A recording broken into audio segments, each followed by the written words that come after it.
ಅರಕಲಗೂಡು ಪಟ್ಟಣದಲ್ಲಿ ಮಂಗಳವಾರ ಹನುಮ ಜಯಂತಿಯನ್ನು ಶ್ರದ್ಧಾಭಕ್ತಿಗಳಿಂದ ಆಚರಿಸಲಾಯಿತು. ಕೋಟೆಬಾಗಿಲು ಆಂಜನೇಯ ದೇವಾಲಯದಲ್ಲಿ ಬೆಳಗ್ಗೆ ಮೂಲ ವಿಗ್ರಹಕ್ಕೆ ಪಂಚಾಮೃತ ಅಭಿಷೇಕ ಹಾಗೂ ವಿವಿಧ ಪೂಜಾ ಕಾರ್ಯ, ಮಹಾಮಂಗಳಾರತಿ, ಪ್ರಸಾದ ವಿನಿಯೋಗ ನಡೆಸಲಾಯಿತು. ಸಂಜೆ ಆಂಜನೇಯ ಮೂರ್ತಿಯ ಉತ್ಸವ ನಡೆಸಿ ಭಕ್ತರಿಗೆ ಪ್ರಸಾದ ವಿತರಿಸಲಾಯಿತು. ಅರ್ಚಕ ಹರಿಭಟ್ ಪೂಜಾ ಕಾರ್ಯ ನಡೆಸಿದರು. ಪೇಟೆ ಶನಿದೇವರ ಆಂಜನೇಯ ಸ್ವಾಮಿ ದೇವಾಲಯದಲ್ಲಿ ಬೆಳಗ್ಗೆ ಪಂಚಾಮೃತ ಅಭಿಷೇಕ, ಗಂಗಾಭಿಷೇಕ ನಡೆಸಿ ಪೂಜೆ ಸಲ್ಲಿಸಲಾಯಿತು. ಬಳಿಕ ರಾಮತಾರಕ ಮೂಲ ಸೂತ್ರ, ಆಂಜನೇಯ ಬೀಜಾಕ್ಷರ ಮೂಲ ಮಂತ್ರ ಹೋಮ ನಡೆಸಿ ಪೂರ್ಣಾಹುತಿ ಸಲ್ಲಿಸಲಾಯಿತು. ಶ್ರೀರಾಮ ಸಹಸ್ರನಾಮ ಮಹಾನಿವೇದನ, ಮಹಾಮಂಗಳಾರತಿ, ಪ್ರಸಾದ ವಿತರಿಸಲಾಯಿತು. ಭಕ್ತರಿಗೆ ಅನ್ನ ಸಂತರ್ಪಣೆ ಏರ್ಪಡಿಸಲಾಗಿತ್ತು.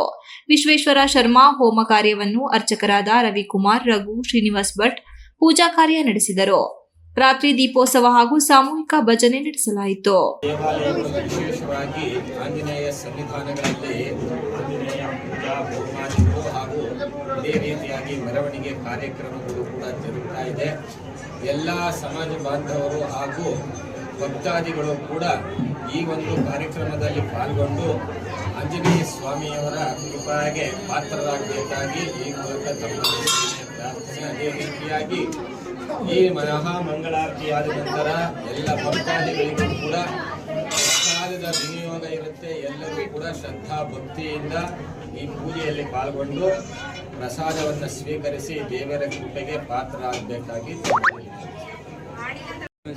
ಹನುಮಂತ ಜಯಂತಿ ಪ್ರಯುಕ್ತ ಶ್ರೀ ಆಂಜನೇಯ ಸ್ವಾಮಿ ದೇವಾಲಯದಲ್ಲಿ ಇವತ್ತು ಬೆಳಗ್ಗೆ 5 ಗಂಟೆಗೆ ಸುಪ್ರಭಾತ ಸೇವೆ, ದೀಪಾರಾಧನೆ ಮತ್ತು ಆಂಜನೇಯ ಸ್ವಾಮಿಗೆ ದಿವ್ಯ ಪರಪಂಚಾಮೃತ ಅಭಿಷೇಕ, ನಂತರ ಸ್ವಾಮಿ ಶ್ರೀರಾಮ ತಾರಕ ಹೋಮ, ಆಂಜನೇಯ ಸ್ವಾಮಿ ಮೂಲಮಂತ್ರ ಹೋಮ, ಪೂರ್ಣಾವತಿ ಸ್ವಾಮಿಯವರಿಗೆ ಈ ನಂತರ ಮಹಾಮಂಗಳಾರತಿ, ತೀರ್ಥ ಪ್ರಸಾದ ವಿನಿಯೋಗ ಆಗುತ್ತೆ.